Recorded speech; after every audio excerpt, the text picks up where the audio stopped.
This video may change how you see autism, because it's not just about behavior or social skills.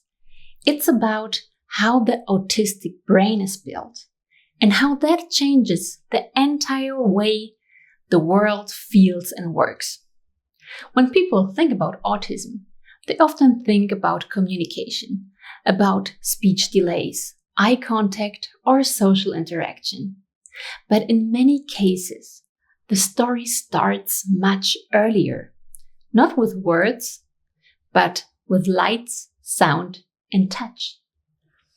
That's where Dr. Olga Bogdashina begins her work. She argues that many autistic behaviors aren't communication problems at all. They're perception problems. And once you see autism through that lens, many symptoms start to make perfect sense. Let's talk what really happens inside the senses. Every second, the brain receives an endless stream of information from the eyes, the ears, the skin, even from inside the body. For most people, the brain filters and ranks all the input automatically. It fades the hum of the fridge, the texture of your shirt, the tapping of your own heartbeat, so you can focus on what matters. That's, for example, why someone living beside a railway line can sleep through the noise after a few weeks. But for many autistic people, that filter doesn't work efficiently. Instead of one calm signal, the world comes through as like a flute. Every light too bright, every sound too sharp, and every texture too rough. Let me give you an example. Imagine walking through a supermarket where the lights flicker, the music blares, the smells of fruit and degenerant mix with the air, and someone's jacket brushes your arm every few seconds. And now, imagine that's your everyday. That's sensory overload. In her book, Sensory and Perceptual Issues in Autism and Asperger's Syndrome, Bogdashina explains that autistic people process sensory input differently. Not better or worse, just different.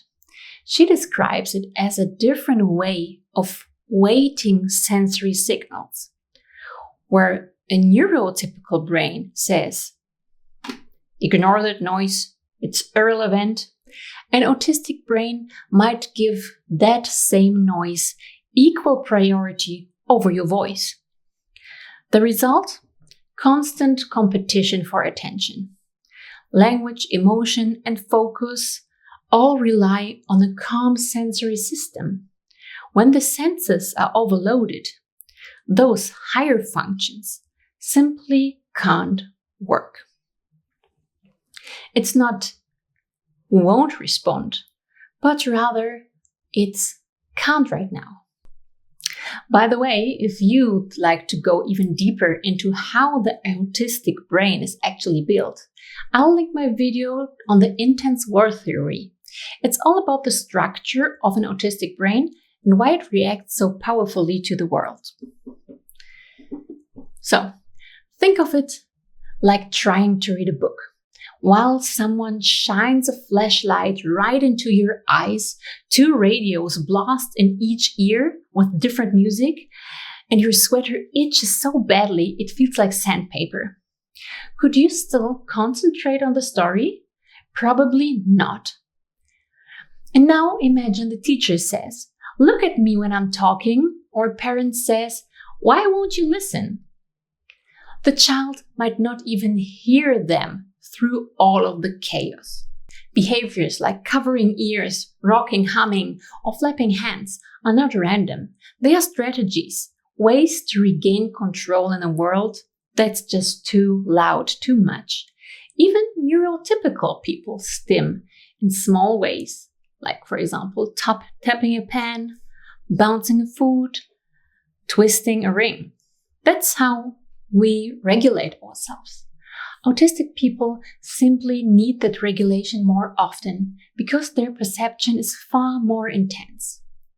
And here's the turning point. Before we correct, demand, or teach, we should first ask, is the child maybe overwhelmed? Is the person overwhelmed in front of me? Because what looks like disobedience might actually be a nervous system in distress. So, when the environment becomes calmer, for example, softer light, fewer overlapping noises, and more predictable routines, language and attention often return on their own. See, like when in this area everything gets calmer, more can go through to the areas of language and attention. Parents and teachers who understand this start seeing behavior not as a problem, but rather as a message. And that message says, the world feels too loud. It feels too much right now. Help me make it smaller. Autistic people don't experience less of the world. They experience more and all at once. Too bright, too loud, too intense. And when you understand perception, you start to understand behavior. Instead of asking, why can't they do that? We begin asking, what are they sensing right now? And that's the heart of Bogdashina's message. To replace judgment with understanding. Because autism isn't about feeling less. It's about feeling more. And when we grasp that, we can start making the world a little softer, a little clearer, and far more livable for autistic people.